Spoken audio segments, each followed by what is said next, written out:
going to take another design line, but this time we're going to take it from shorter in the front to longer in the back.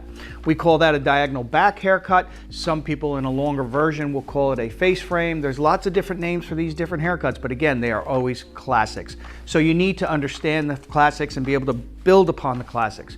What we'll do after we show you how to do a diagonal back haircut in one length fashion is we are going to then go in and actually modernize this haircut for you, just like we did at the other episodes. And we're going to show you some texturizing techniques that are done both wet and dry. So I'm going to get started here, and we're going to actually start the haircut on the one side. I'm going to take the haircut from the 4 basic sections, which we always work off of. And the reason why we always work off of 4 basic sections in a haircut is, one, it helps us with the balance of the haircut. It also separates from the highest point of the head to wherever we want behind or the ear, or making our side and front separate from our back. And when we talk about designing haircuts, if you think about it, if you start off with 4 basic sections, you only have to design this little area and this little area and just simply copy it on the other side, unless you're doing an asymmetrical haircut. But usually we're doing, the majority of times, symmetrical haircuts, meaning the same on both sides. So when we talk about starting this haircut, you'll notice that my subsection, which is the 4 basic sections, goes behind the ear. Now, when you do haircuts, depending on the haircut, will determine where you do your side section. In this particular haircut, I want one design line coming all the way into the back from the front. So it's just one line. There is no change in angle or anything like that from back to front.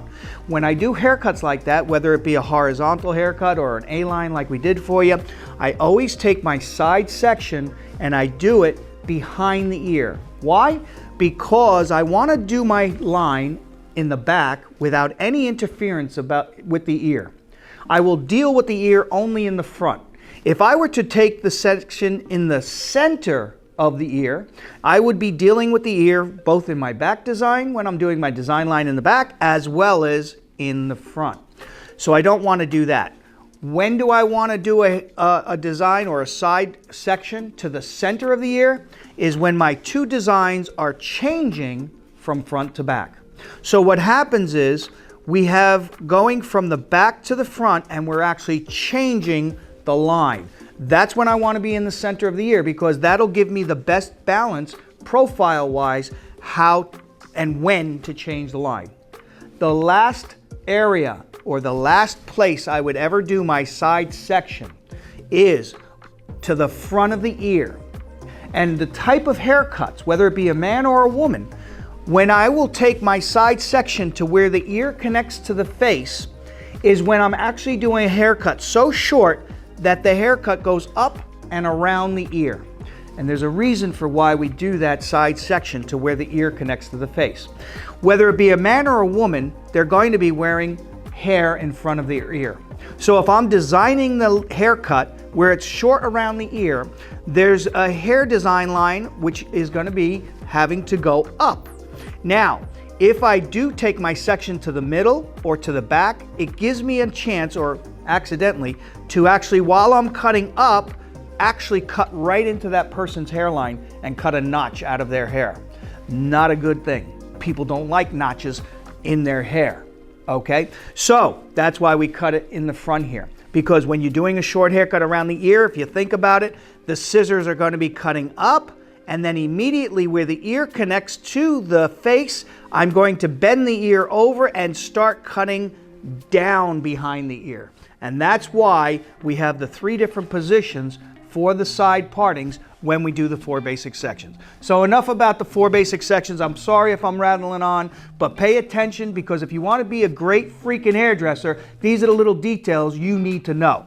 So what we're going to do is we're going to take our sections, and of course when we teach you how to do haircuts, we do a section that is going to be the same as the design that I'm currently doing. So because this haircut is going to be on a longer in the back, shorter in the front, my line is going to be there. My subsection will follow and be parallel to the design line that I'm doing. We're going to do the same thing on the other side, and we are going to first cut one side and then the other, which is a different approach than what we did earlier versions in previous episodes. Well, whether you do one side then the other and go back and forth, or you do it one side done, then the other side, that's entirely up to you as a hair designer. When you talk about hair designing, if you approach haircuts the same way every time, after you've done that 500 haircut, you're gonna get bored. And what you wanna do is you want to entice or excite yourself, keeping the interest for you and your clients by approaching haircuts differently each time you go into a haircut. Remember always that the client is a fingerprint or a snowflake. That's what I used to consider them when I was behind the chair. I would always remember that this person is an individual, no two are alike, and every single haircut that I created was a one-off, meaning they were just an individual haircut that cannot change. The other thing that I always remembered when I was working behind the chair is the clients come back and say, I want that exact same haircut. And I'd say, I can't do it. I just can't do it. I just can't duplicate it, but I will get it as close as I can as when I did it the first time. So let's get into this haircut, and what we're gonna do to start this haircut is we're gonna bring this down in one length fashion. Now, if you know the laws of haircutting, the laws of haircutting say that when you're cutting hair in one length fashion, you are never going to put a lot of tension on the hair. So we want minimum amount of tension on this haircut. Ideally, the perfect one length haircut would be cut with no tension and just cutting with your comb, okay? The other thing we want to make sure of when we're doing a one length haircut is that we don't accidentally lift the hair away from the skin. So the idea of projecting the hair is no longer a one length haircut. It is now going into another type of haircut that we talk about, and that is graduation. So we don't want any of that. And last but not least, we don't want to accidentally pull this hair this way or this way, which is shifting. And we don't want that to happen in a true one length haircut, because again, whenever you move it out of its natural position with gravity, it is going to change the haircut from a one length haircut to a graduated haircut. So we're going to take this haircut, we're going to bring it down on a diagonal back, we're going to bring it down and just trim this haircut up, bring it up about an inch for you, and we're going to follow that line all the way to the front. Angling my fingers, when I comb this down, I'm going to take my comb, which is an extension of my hand, and we're going to comb with the teeth up, rolling the comb, following my fingers, my cutting hand. I'm going to follow right behind that comb, and we're going to now cut one length haircut. I'm going to then come across and do the same thing, trying to find where the hair naturally wants to live, and we're going to continue this design. And that will be our first haircut line in this haircut. We're going to continue on this side, and we're going to just take another section, and we're going to take another small section and bring it down in natural fall, trying to keep the head as natural as we possibly can, not pulling on the hair in any way.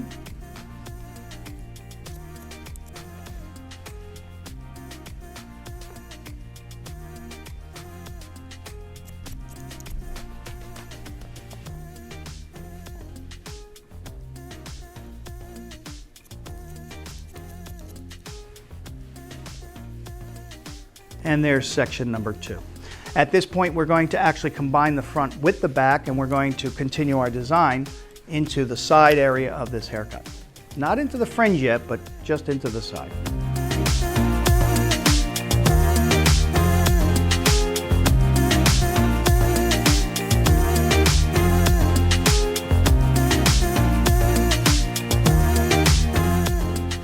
Okay, so we're going to now take this next section, and what we're going to do is we're going to follow our guideline underneath.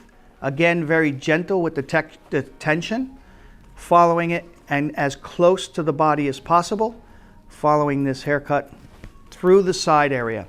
Of course, I'd work around my client if I was working in a salon, but here I'm going to just move the mannequin as I need to. One of the things you see me doing is you see me working with an underhand technique, and the underhand technique is different than the palm to palm, which I originally was taught when we talked about doing precision type haircuts back in the day. Everyone was always taught to lift their hand up to the sky and cut overhand technique, which again was a Vidal Sassoon technique. And again, everything had to be done what they call palm to palm.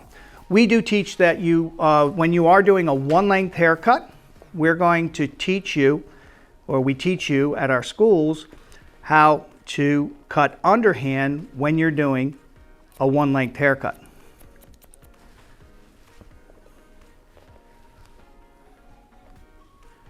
Now, when I get to the ear here, I'm going to, on a real person, tap the ear so that the hair loosens up above the ear when I'm going to cut it, so that if it dries naturally without being blow dried, you're going to have a little bit of a bump there where it will not lift up, so that when I cut this, it will leave a little extra room for that ear area. If you pull down on it and it's pushing against the ear, when this dries naturally, of course it's going to pop up and you're going to have a little hole in your haircut. Okay? So we don't want that. We're going to just tap the ear right above there before we actually cut, leaving a little bit of room. We're going to take our next section down.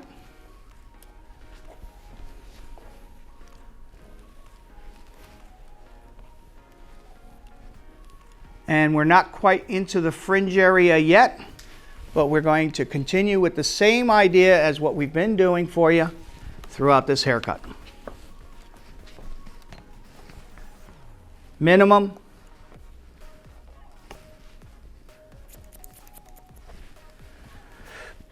Turn against the body.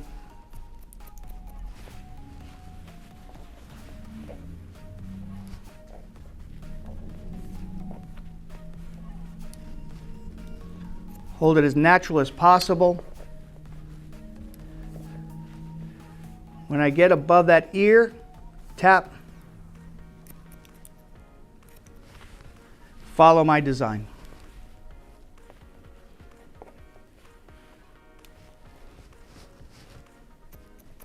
So now we're going to take another section, and this should bring us actually right up to our front hairline, which will establish the length in the fringe, and we will continue the haircut. Please take note that as I continue my haircut, the subsections that I'm using are diagonal or parallel to the design line that I'm cutting. So when I do this, it is like a roadmap to the haircut. If I ever am trying to figure out where to hold my position of my hand, I could simply look at the section, the subsection, bring the hand down, make it parallel to that. It's like a roadmap to my entire haircut.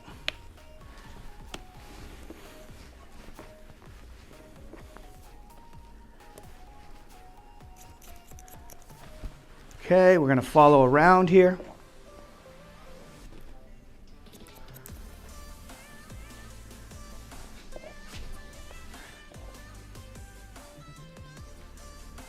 And we're getting towards that ear, so I'm going to just do a little tap just in case.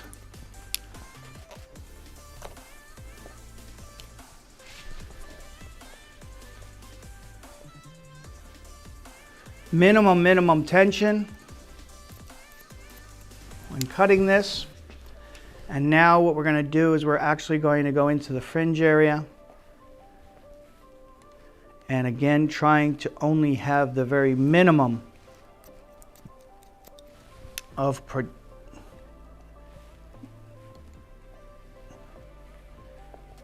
minimum amount of tension. Kind of hard on a mannequin to find where it would naturally fall, only because they are man-made, and again do not give you true natural growth patterns. But we'll do what we can to make sure that you guys become great freaking hairdressers. I'm going to drop this last section.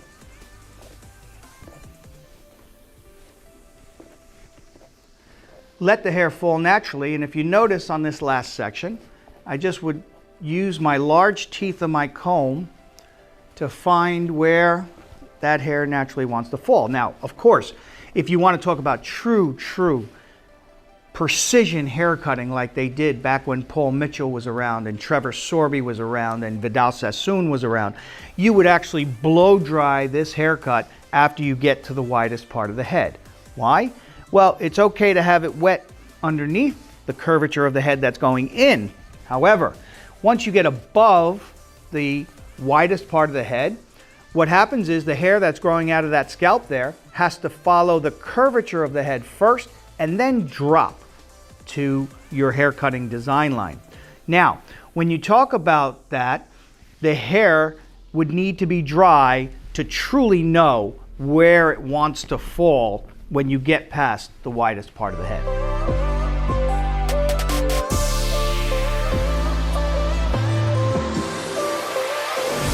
Okay, so you could see now the completed view of the haircut diagonal back. And again, there are many different names for this type of haircut, but back when they were very popular, this was one version or way in which they wore this haircut. And I'm gonna just really quickly change it up for you and show you another way it looked back in the day.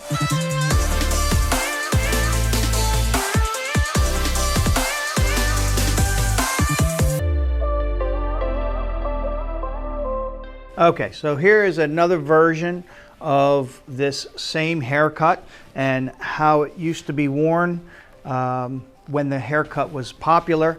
And it's the beginning of the feathers. Again, face frame. Valerie Bertinelli, if any of you are old enough to remember that, that was the beginning of layers or feathers, which culminated in the ultimate feathered haircut made famous by Farrah Fawcett. So what we're going to do is we're going to take this diagonal back haircut, again a classic haircut, and what we're going to do is we're going to modernize it. And what I decided to do for you today is I'm going to actually change the fringe or design line from going down this way to being more of a horizontal or almost a little longer in the front. But I want to do it in such a way that the hair is broken up and chopped up. So what I'm going to do is I'm going to come to the corner of the fringe area here, and I'm going to actually come down with my scissors from my short area, coming down on an angle. Then what I'm going to do is I'm going to come back the other way and I'm going to actually create another triangle right down to the end of that haircut. Trying not to move the hair too much as I do this, just trying to leave the length enough for the client, always making sure that when you do a fringe area, you're very cautious on the length because you do not want to accidentally cut too much hair off. So as you can see, I'm taking and separating the fringe from the side of the haircut with a new design line. Coming up quite short and going again to quite long. Using the triangle method, and I'm going to just come around to the other side here. Again, just creating that length of the fringe that I want so that it doesn't get too short. Using these triangles and trying not to move the hair around too much.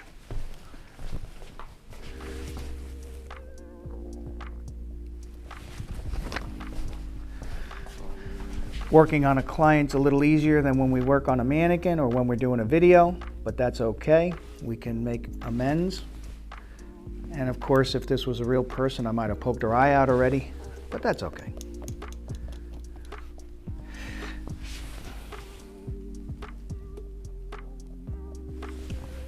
Again, coming right to the edge of that fringe where I want to separate the side from the back, leaving that bit long there. Checking balance, but not so much so that it has to be perfect, because when we're going to go into the sides here, we're going to chop them up as well. So we're going to come in, we're going to take our sides. On this side, I'm going to just chop, chop, chop. And again, just to break this up, if you want it a little more severe, go in a little higher with your chops, and you could see the triangles that we're creating. Okay? Now, because we have the front broken up like that, what we're going to do next is we're going to actually come in and take this back area behind the ear, and we're going to really break up this bottom area. So we're actually going to change the shape of the haircut by coming in underneath here, lifting out, and really chopping into this haircut. I'm talking deep, deep gouges with your scissors. Again, creating a breaking up of the structure and creating a very, very broken perimeter. Depending on how high you want the structure to go will be determined by how high you put your comb to break this up.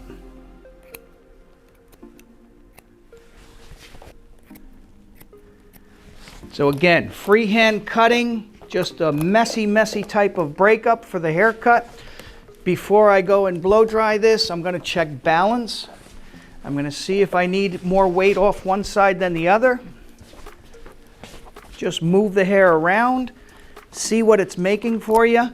Can't see exactly how it looks or how perfect it is, but I could definitely see balance.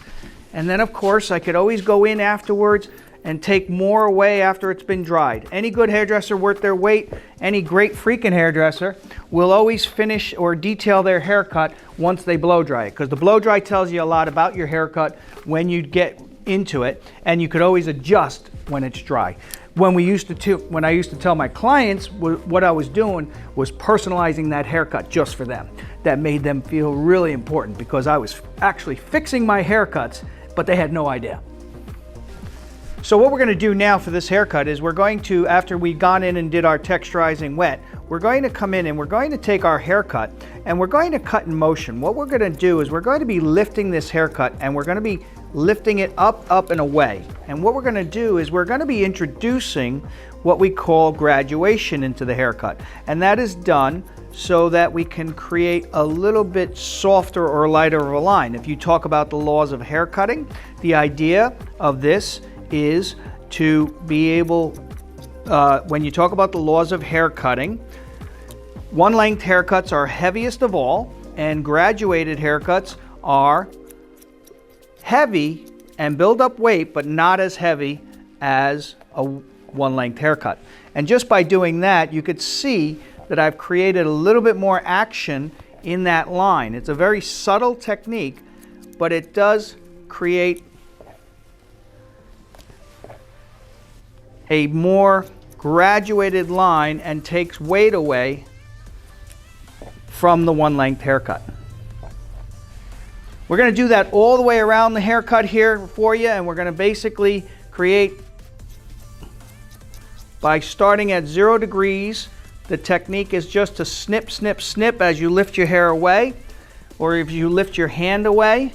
We're going to start at 0 again. We're going to just start opening and closing our shears, and as we go up, that hair is coming through our fingers and we're just powdering hair away. But again, creating what we want by just subtly removing that one length haircut.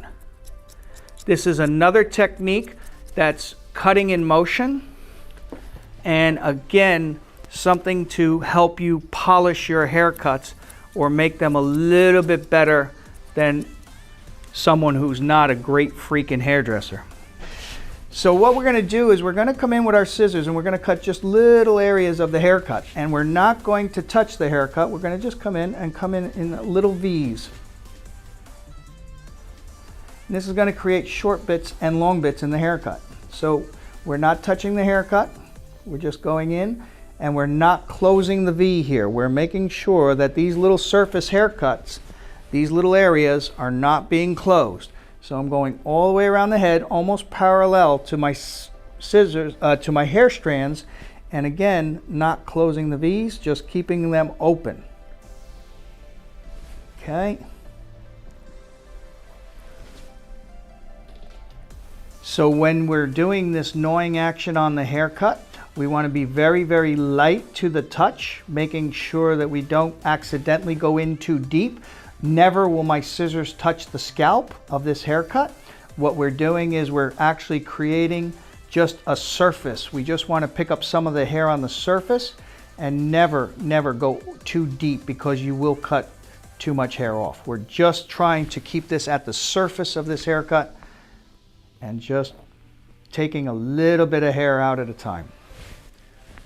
Okay, so what we're going to do, you could see we just modernized this haircut for you guys, and we're going to just add a little bit of product in our hands.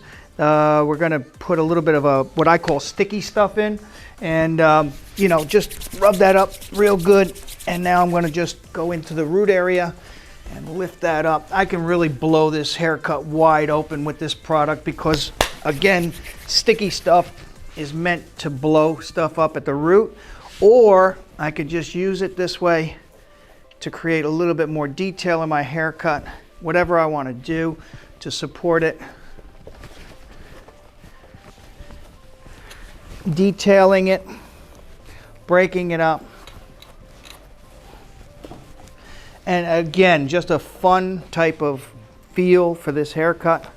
Hope you enjoyed our presentation for you here, and hope that you guys will tune into future how to be a great freaking hairdresser, and I hope that the tips I've showed you today will help you be a better hairdresser tomorrow. So have a great day.